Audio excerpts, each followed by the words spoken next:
Welcome to the 2018 Annual General Meeting for Work, Wellness and Disability Prevention Institute with guest speaker Dr. Chidibere Obonaya, who will present good work, well-being and changes in performance outcome, illustrating the effects of good people management practices. We're glad you're here. My name is Yusra Benjeloun, Administrative Coordinator and Project Manager with the Work, Wellness and Disability Prevention Institute, and I'll be moderating the webinar today. This webinar is made possible through the support of the Community Gaming Grant Program through the BC government, as well as donations and memberships to WWDPI. We thank you, our program partners, Canadian Council on Rehabilitation and Work, Educational Advisory Committee, and speakers who contribute to this webinar series. While we're waiting for others to join us, I'll go over a few technical points for the webinar. You should be able to hear the presentation through your computer speakers or through the conference call line if you dialed in. Please use the question box to submit any issues you may be experiencing or to ask any questions you have related to the presentation. We will collect questions submitted throughout the presentation and follow the presentation with a Q&A based on the questions submitted. Following the webinar, any questions not answered in the allotted time will be answered and distributed after the event. The presentation will be recorded and posted for free on our website within a week, along with the slides. You'll be emailed the direct links for all of these items when they're available. As I mentioned, my name is Yusra and I'll be moderating the webinar and Q&A session. Our presenter today is Dr. Chidibere Obonaya. Dr. Chidibere Obonaya is a senior lecturer in organizational behavior, human resource management, and University of Sussex Business School. He was previously the Eastern ARC Research Fellow in Quantitative Social Science at the University of East Anglia. Chidibere is also a co-investigator for the Work, Learning and Wellbeing Evidence Program, part of the Economic and Social Research Council-funded What Works Center for Wellbeing. The program brings together the best evidence on what works to improve the well-being of people, workplaces, and communities across Britain. Chidibere's research relates to employment relations, high-performance work system, job quality, employee well-being, and organizational performance. And now I will hand it over to Chidi. Thank you very much. So I've prepared a presentation titled Good Work, Wellbeing, and Changes in Performance Outcomes, illustrating the effects of good people management practices. And towards the end of the presentation, I'll illustrate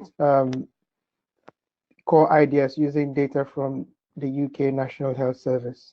So thank you once again for joining this webinar and my presentation.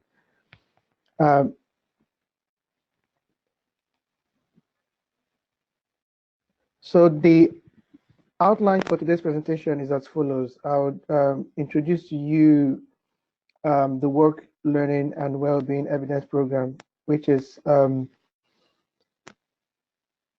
evidence program that has sponsored this presentation, that has sponsored the work I've done so far on well-being and job quality. I'll talk briefly about what well-being means to us and to people in different workplaces. Then I'll give a brief overview of the research evidence on good people management practices and sort of highlight key theories that inform our understanding of good people management practices. I so far have I've identified 4 key theories, and then I'll go on to discuss findings from the analysis we undertook using data from the UK National Health Service. Okay, so in 2015, we got funding from the Economic and Social Research Council to undertake research on what works for well-being. So in the UK, we have research councils that fund research projects across universities in the UK. So we got funded to undertake this project on work, learning and wellbeing evidence. So this is part of a wider What Works Center for Wellbeing initiative, part of the Economic and Social Research Council. Our evidence program is led by Professor Kevin Daniels from the University of East Anglia, and our purpose is to bring together the best evidence on what works to improve the well-being of people, workplaces, and communities across Britain.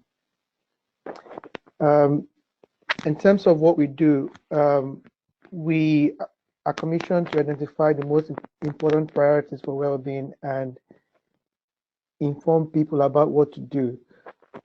So part of what we've done so far is to undertake a consultation initiative where we brought together different stakeholders from professional bodies to trade union experts to psychologists and the general public to discuss what exactly do we know about well-being and what sort of priorities should research and policy makers focus on when it comes to well-being of people, workplaces, and communities. I'll talk more about this consultation as I go along the presentation. We're also involved in identifying key organizations who are able to make change when it comes to well-being. So when we gather evidence, we pass the evidence to government bodies, charities, organizations, and individuals who we believe can make a difference when it comes to the well-being of people, workplaces, and communities. And the way we gather evidence is by reviewing the existing literature and also analyzing data on different aspects of well-being. So for the past 3 years, we've been doing this. We've undertaken several systematic literature reviews and also analyzed different large representative surveys to inform our knowledge about well-being across Britain. Our work is focused on 3 main issues. So we examine well-being in relation to work, well-being in relation to transition. So by transitions, we mean moving in and out of work. And we also examine well-being in relation to learning. So just to give you a little bit more details about our 3 strands of work. The sort of questions we ask under the work strand are questions like which kinds of jobs are best for improving well-being and productivity. So we're not just focused on well-being of individuals, but we're also looking at collective well-being in the workplace and how the organization as a whole can be a better place or a better working environment for people. We also ask questions regarding how managers can be trained to undertake useful interventions and useful initiatives that promote well-being in the workplace. So these are the sort of questions we ask under the work strand of our research or our evidence gathering. Under transitions, like I said, we're interested in moving in and out of work. So we ask questions regarding how people get into the labor force in the first place and how people retire from the labor force. And also questions regarding people who have passed the age of retirement. What sort of roles do they undertake in employment beyond the age of retirement? We're also interested in how people who report long-term illnesses are able to get back to work after illness or are able to manage their work experiences alongside their long-term illnesses. Then for the learning strand of our work, we are interested in how best people can learn the skills for changing key aspects of their workplace experiences. We're also interested in the types of leisure activities that promote learning life and work-related skills, abilities, and the capacity to be productive. So these are the sort of issues we're interested in for the different strands of our work, learning, and well-being evidence program. Okay, so I now move next to what well-being is and how we define well-being within our evidence program. First of all, our interest in well-being as a concept originates from the general idea that well-being is increasingly seen as an alternative indicator for how well a nation is performing. So currently, national progress or national performance is measured by gross national products and other indicators of the national economy. But increasingly, policymakers and governments or politicians as well are interested in the well-being or different dimensions of well-being of people, of communities, and different sectors of an economy. So well-being has so far or is increasingly being pushed as at the forefront of the political agenda in recent times. In terms of how well-being can be defined, one crucial definition is the one by the World Health Organization, and they define well-being as a state of complete physical, mental, and social well-being, not merely the absence of disease or infirmity. So from this context, well-being can be seen as the overall wellness of an individual. So that includes perception of good health, perception of contentment with life and with different aspects of life, and so on and so forth. So when it comes to well-being in relation to the workplace, we define well-being as the overall quality of an individual's experience and functioning at work. So in this context, we bring the whole idea of wellness and good health into the work context. So what aspects of the job interacts with an individual to make better working experience? So in this sense, well-being is characterized by positive feelings about the job. So for example, being motivated and the relative absence of unpleasant feelings at work. So anything that makes for dissatisfaction in the workplace would be classified as ill-being rather than well-being. Well-being can also imply a greater sense of purpose, feeling greater levels of control over one's life, and self-esteem, all in relation to the work context. Research has also distinguished between two forms of psychological well-being in the work context. So there's the hedonic, which sort of represents satisfaction or feeling happy or feeling pleasant in relation to work. There's also the eudaimonic aspect of psychological well-being, which is concerned with feelings of fulfillment, feelings of self-actualization, and feelings of having a sense of purpose at work. So these are some of the broader characteristics of well-being when it relates to the work context.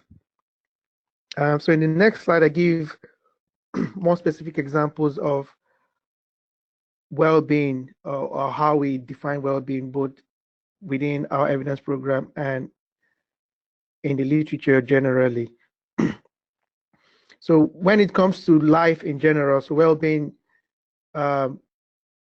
indicators of well-being include happiness, life satisfaction, feeling worthwhile with regards to your life, having less anxiety or worry over different aspects of life. But then in the work context, key indicators of well-being include job satisfaction, feeling able to be productive, having a sense of work-life balance, or a sense of or reduce a sense of interference between your work and your personal relationships. For transitions, so like I said earlier, transitions, we define transitions as looking for work or moving in and out of a job. We define well-being in terms of availability of good quality jobs, the opportunities to get into education or training, or even opportunity to get into a job and to maintain that job and be able to leave the job when you feel like retiring. For those not in work, we define well-being as the opportunity to engage in other worthwhile activities. So volunteering, being able to volunteer for a cause that you find really you're really passionate about could be an indicator of well-being. And for learning, we measure well-being by levels of satisfaction with learning, feeling that relevant skills are being gained either formally or informally. Okay. So, like I mentioned earlier, we, as part of our evidence program, we undertook a consultation to sort of, and by the way, before I go further,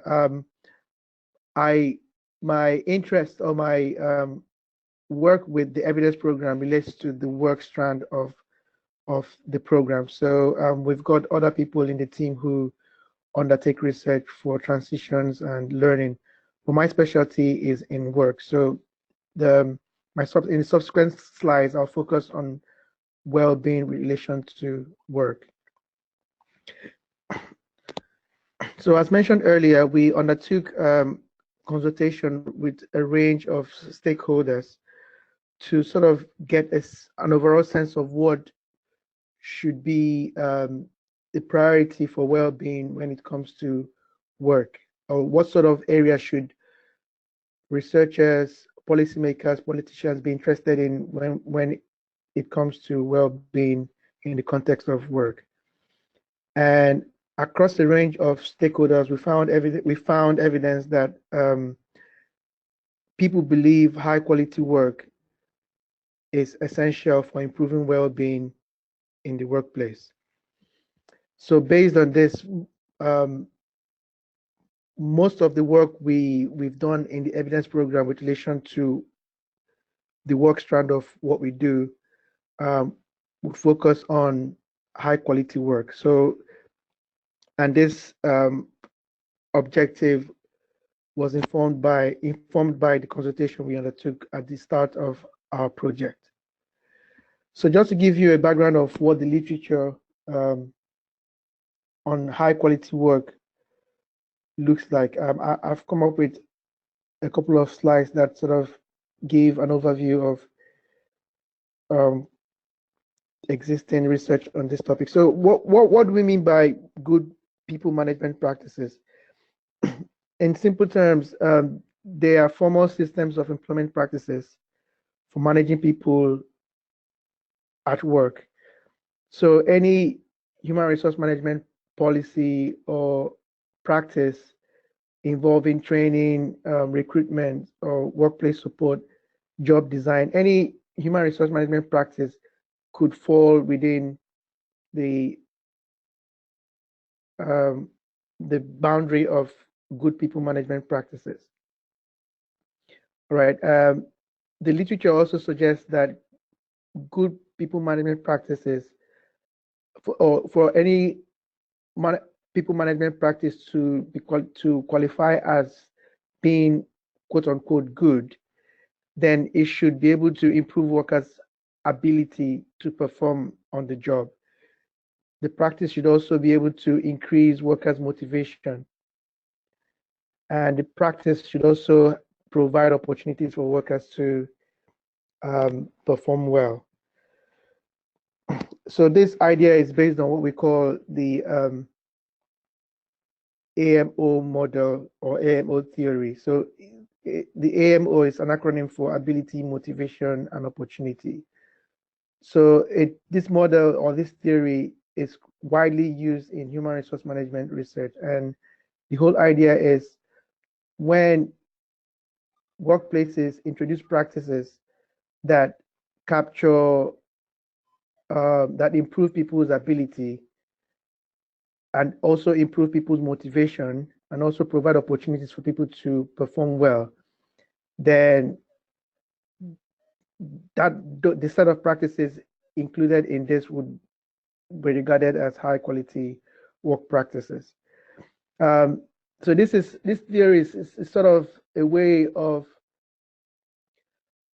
characterizing the type of practices that workplaces adopt to improve the quality of the job and also the well-being of people who work for an organization. Ability enhancing practices are those practices like training, which focus on improving people's skills and expertise. Motivation practices are practices such as workplace support. So giving feedback to or giving adequate feedback to workers or providing them with incentives to induce higher levels of performance. These would be classified as motivation enhancing practices.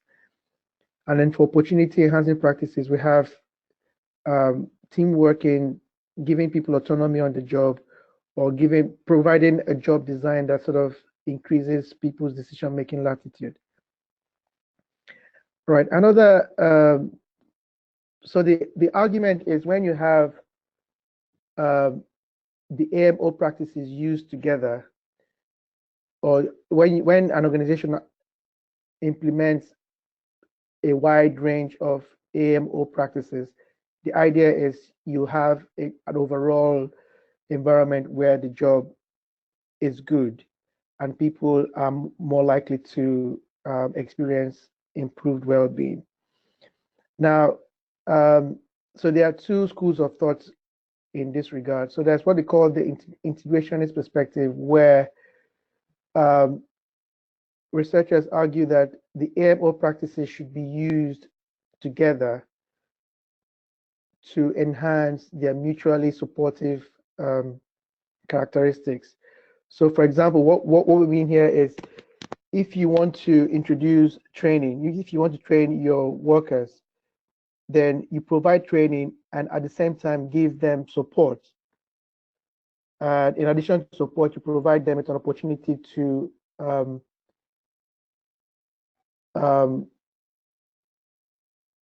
leverage on the skills they've acquired through the training. So in this sense, you have training, which is an ability practice.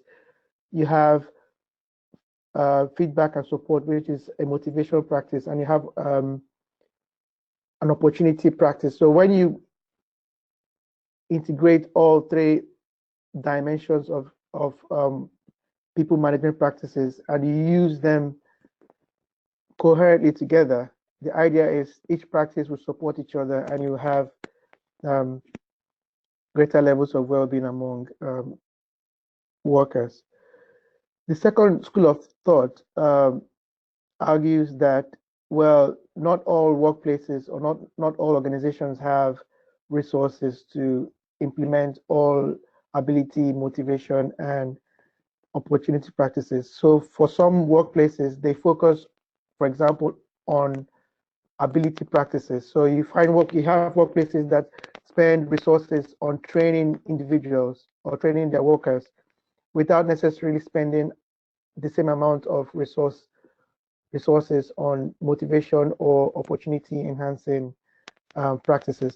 So the isolationist perspective argues that some workplaces may decide to focus on one particular aspect of good people management practice if they felt that particular aspect of management is useful for their own context.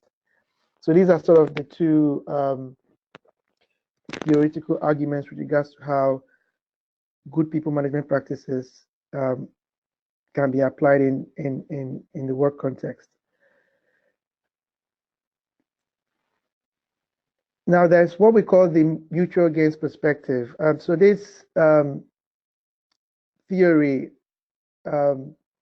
basically suggests that when you introduce the ability, motivation, and opportunity practices, you create a win-win scenario for the organization. And by win-win, we mean employee well-being is improved. And because employees are happier and more satisfied, they are more productive, which means there's a win situation for employees and a win situation for the organization because employees are more productive. So the whole idea of mutual gains is everybody is a winner. So when you introduce AMO practices, you improve well-being of workers. At the same time, workers are more productive, and that leads to greater performance for the workplace. There are other sub-theories within this mutual gains perspective, such as the social exchange theory, which suggests that workers are likely to perceive AMO practices as positive treatment from the organization. So by introducing ability, motivation, and opportunity practices, you send signals to your workers that you care about them. So workers then receive the signals as positive treatment. And because those practices are likely to improve their well-being anyway, they reciprocate, they pay you back, they pay back the organization by being more productive. And as a result, the organization will experience greater levels of performance. Now, not everyone agrees with the mutual gains perspective. So there's a growing literature on what we call the critical perspective. Some people call it the conflicting outcomes perspective. The main argument here is that there is a win-lose scenario when it comes to applying ability, motivation, and opportunities practices in the workplace. So the argument here is, as much as ability or the AMO practices are designed to improve well-being, so to speak, in reality, managers or organizations use those practices to drive performance, because the whole idea is the whole idea is when these AMO practices are introduced in the workplace, people are likely to be more productive. And so the critical authors argue that, well, some managers focus on the performance gains that could be accrued from the AMO practices at the cost of employee well-being. And so in this sense, what critics argue is, on one hand, good people management practices would lead to performance because people are more productive. However, on the other hand, people are stressed. Workers experience greater levels of stress because they're induced to work perhaps too much or too hard as a way to improve or to achieve performance gains for the organization. So this is sort of a critical, that this critical perspective gives us a different approach to the study of the AMO model. So it sort of makes us take a pause and really look closely to see whether practices are being introduced to improve well-being and performance together, or whether AMO practices are being introduced to improve performance, but then on the downside, people are more stressed. People have greater job demands. People are under pressure to perform. So the next theoretical perspective, which is what we call the pluralist perspective. Now, this theory suggests that good people management practices are influenced by other external factors that are not necessarily within the workplace. So, for example, you might introduce AMO practices to improve well-being and performance in the workplace. However, economic situations, for example, financial crisis or political policies and things like that, might affect the outcomes of the process. So a good example is the 2008 economic crisis. Prior to the 2008 financial crisis, researchers had the belief that AMO practices would generally lead to improved well-being and improved performance, although a number of people support the critical perspective, but the general consensus is in favor of the mutual gains perspective, that is the win-win scenario. But after the 2008 financial crisis, subsequent research showed that the mutual gains perspective did not necessarily pan out in some organizations, and the external factor in this case, which was in this case the financial crisis, was to blame. So the pluralist perspective is trying to caution researchers to always make sure that we look at other external boundary conditions under which good people management practices might influence performance and well-being. Okay. So going further, so I'll just go back one step here. So I'll just go back to this slide because this slide is what we test using the NHS, the National Health Service data. Like I said, the mutual gains perspective, which is the win-win perspective, is sort of the general consensus for the use of AMO practices and well-being in the workplace. Although research support, some studies support the critical perspective, the mutual gains perspective is the widely accepted perspective, and there's literature to support this perspective. So this is what we test using the data from the National Health Service. So I'll just go back into, okay, so this is, so we undertook research to examine whether organizations that provide good people management practices are also characterized by high levels of well-being and better performance. So here we're measuring win-win in terms of high levels of well-being and also better performance outcomes.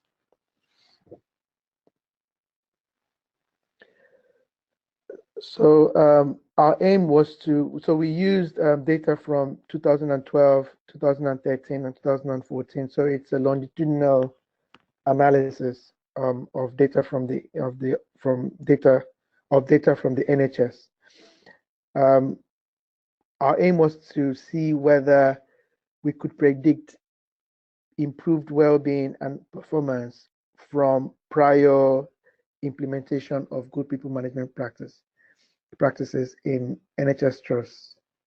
So NHS trusts are different organizations within the National Health Service that are specialized in different aspects of healthcare. We measured well-being by job satisfaction and worker engagement. Organizational performance was measured by patient satisfaction, sickness absence rates, and patient mortality. So again, because this the NHS is a public funded service sector organization, typical performance indicators such as profit or financial performance are not necessarily relevant to this particular organization. It's publicly funded, and performance for the NHS is usually measured in terms of how satisfied patients are with the services provided, or patient mortality. So how safe is the quality of care provided to patients, and also how much money is I don't know how the cost of sickness absence rates within respective NHS trusts. In terms of good people management practices, we use the AMO framework. So it's sort of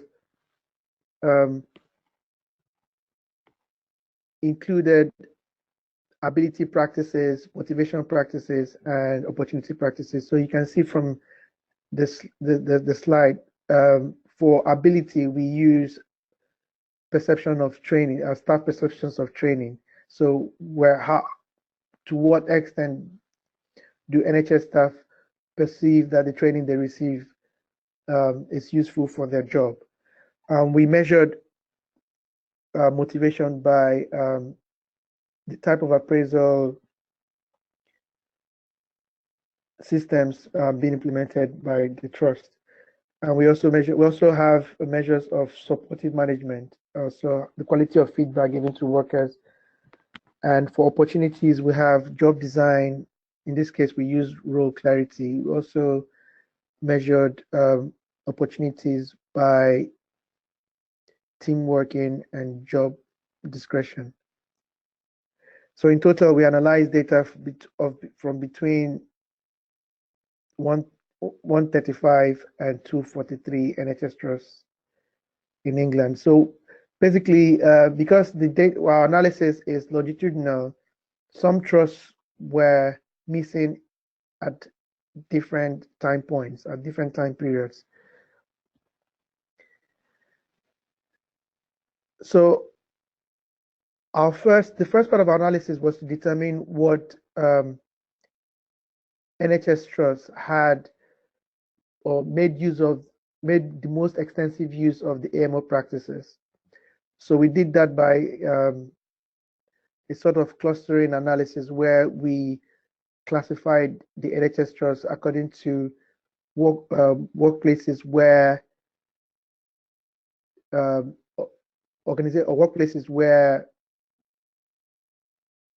workplaces are characterized by higher levels of each of the AMO practices. And then we also clustered workplaces that have sort of marginal characteristics in terms of the AMO practices. And then we had a fourth set of workplaces where they sort of scored quite poorly on the AMO practices. So that sort of gives us a range of workplaces that on one hand adopt or make extensive use of the practices, and on the other hand make less use of the practices. So we can actually compare the set of NHS trusts based on how extensively the AMO practices are adopted within the workplace. For well-being, we measured average levels of job satisfaction for each NHS trust, and also the average levels of work engagement for each NHS trust. And for performance, we did something similar. So we measured average levels of patient satisfaction, average levels of patient mortality, and average levels of staff absence rates.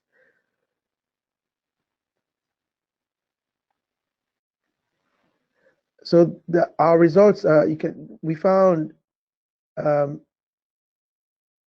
evidence that NHS trusts where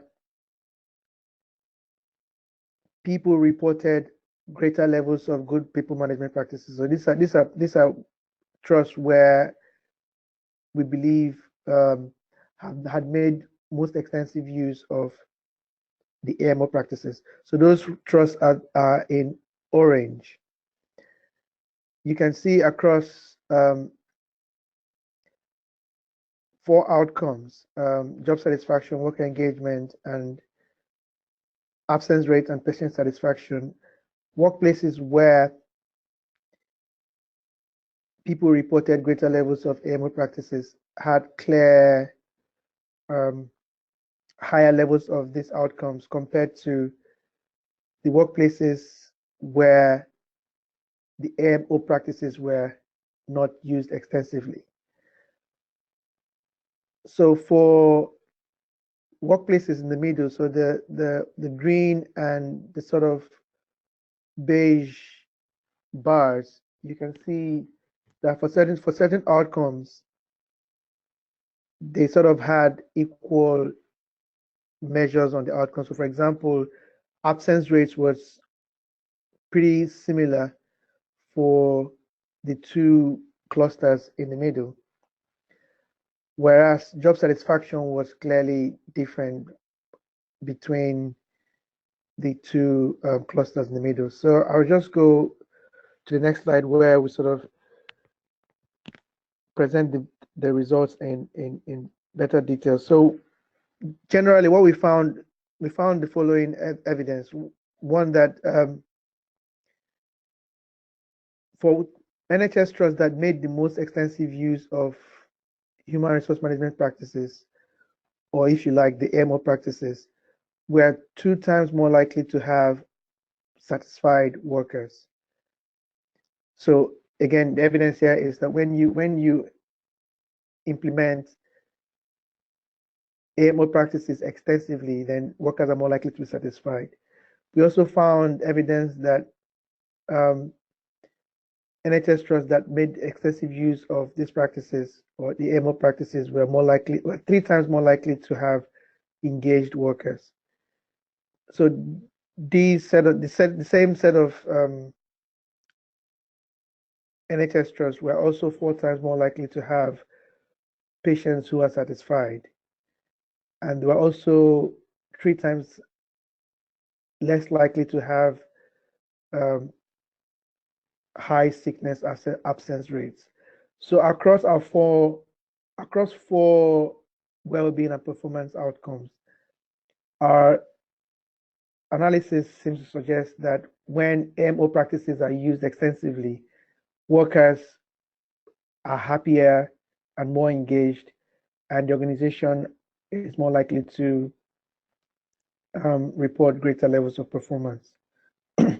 We didn't find evidence that we didn't find any significant relationship with regards to patient mortality.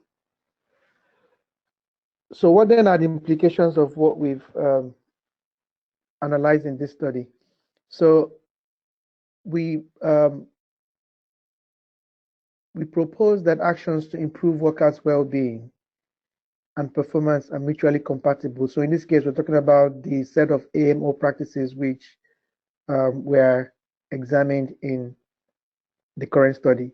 So we propose that when these AMO practices are used coherently together, then workers are more likely to report greater levels of satisfaction and engagement, and the organization is more likely to report greater levels of performance. So there's a win-win scenario when AMO practices are used extensively. We suggest that managers should develop high-quality jobs that have clear roles for staff, so allow staff to have input in decision-making and provide a wider environment of support. So generally,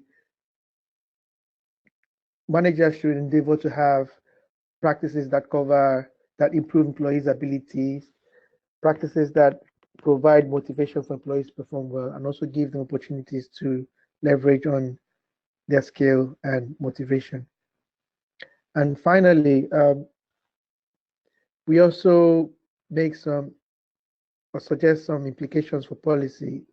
We argue that good people management practices entail good quality work, develop supportive managers, as well as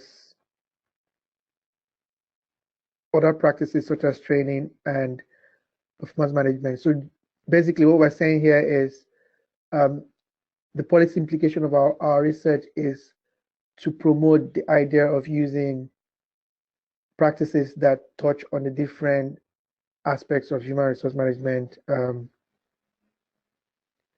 practices. So basically the A, M, and O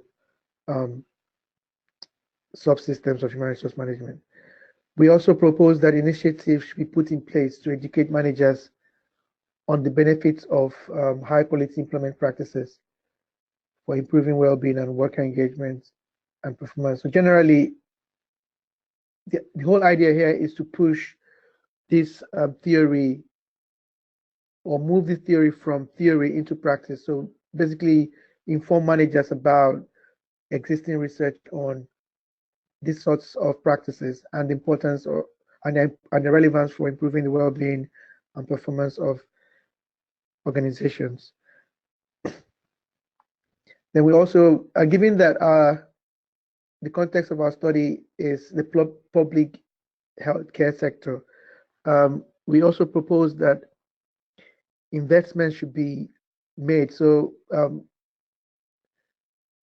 public sector organizations should be funded adequately to be able to develop high quality jobs and provide practices likely to improve the well-being of workers and at the same time improve the overall performance of the organization. So in a sense, we're saying investment should be made towards creating a win-win scenario for organizations in general. So at this point, I think that's where the presentation ends. So thanks for listening. I hope you learned one or two things from the presentation.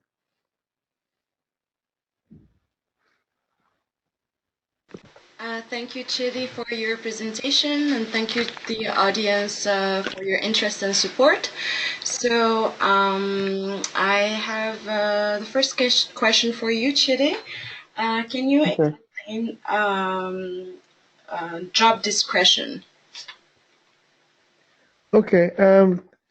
So another term actually for job discretion is job autonomy. The easiest way to describe job discretion or job autonomy is the ability to, when someone is given enough control over different aspects of one's job. So if you're given the leverage to influence different aspects of your job without your manager or your supervisor constantly watching what you do, then you have autonomy or you have discretion on the job.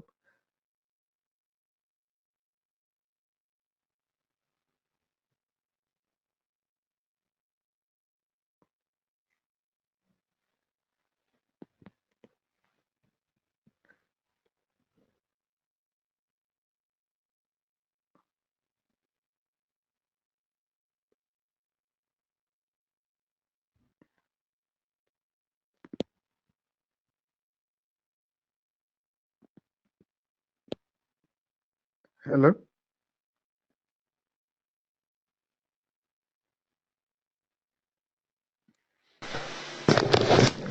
Hi, Chidi. Did you hear the question? Yes, the question was about I didn't hear the second question. I got the question about job discretion, but I didn't hear the second question. Could you kindly repeat the second question? Yes. Yes. Okay. So what I was wondering is whether or not you've been exploring what at some of the facilities that were rated highly, what their best practices were. Okay. Yes. Okay. So our analysis is based on secondary data. So we've used publicly available data on the National Health Service. So what that means is we only had access to we didn't have access to confidential data, so we can at the moment we can't get more information about the different clusters of organizations. Unfortunately, the British NHS operates a very strict data management protocol, and that precludes us from being able to get more data or more information about the different clusters that we've reported in our study. So to answer your question, unfortunately, we're not able to go into more details to see what sort of what components characterize the clusters that have the cluster that has used MO practices more extensively. Thank you very much. You're welcome. Another question for you, Chidi. So how can you provide more control and job satisfaction for a custodian position? So what do you mean by custodian position?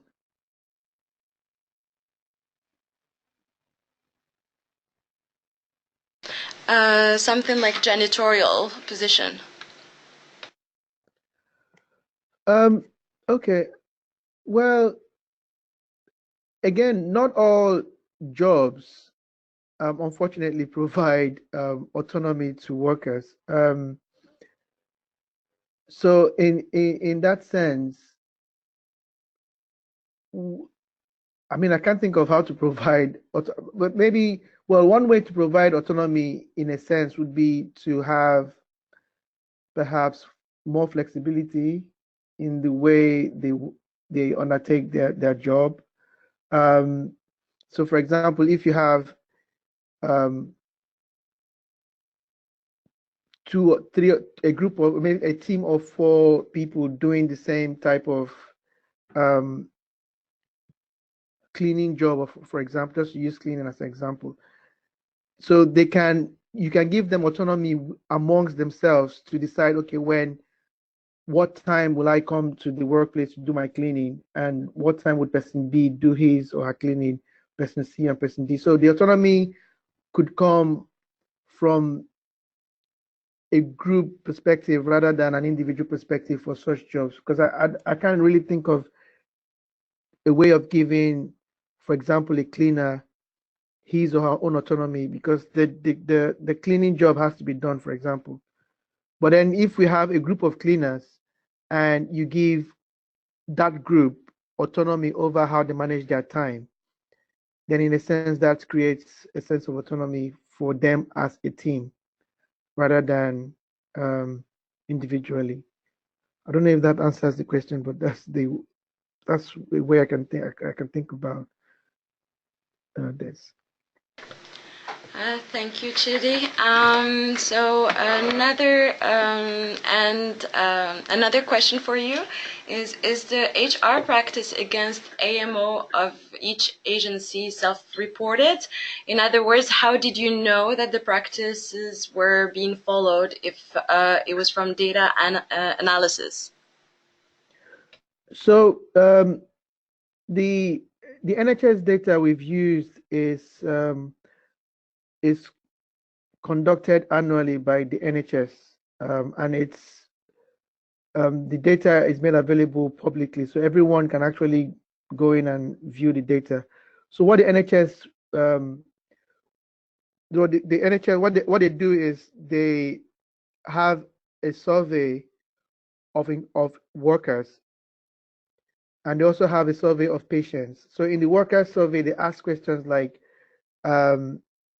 about workers' perception of training, workers' perception of all the AMO practices we mentioned, and workers tell us their individual perspectives about the different AMO practices available in their trust.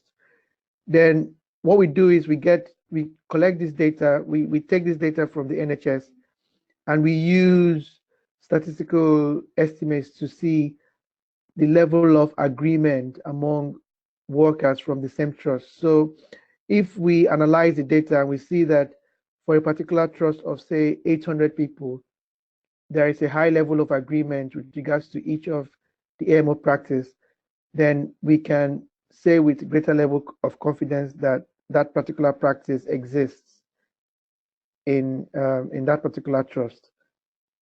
So we have we make inferences from 2 sets of information: the data provided by NHS workers themselves and our own analysis of the data.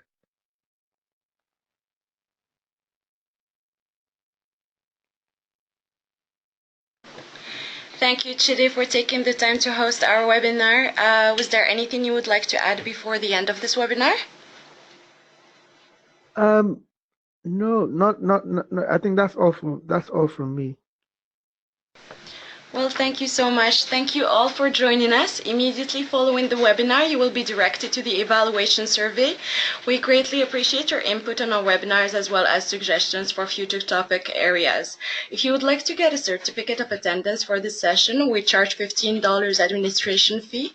If you're a current professional member with WWDPI, you receive free certificates. Please email me at admin@wwdpi.org to request your certificate. Our next effective workplace webinar is Whole Body Vibration Exposure in Construction, examining acute effects, guidelines, and risk mitigation strategies to prevent MSD and injuries. It will be a live event held on Tuesday, November 20th at 11 a.m. Pacific Time, 2 p.m. Eastern Time. Our presenters will be Dr. Marcus Young and Bronson Dew from Washington University School of Medicine and Center of Research Expertise for the Prevention of Musculoskeletal Disorders. A link to register will be included in your follow-up email. All of our webinars are created for public access and supported by voluntary donations and memberships. Thank you again for your participation.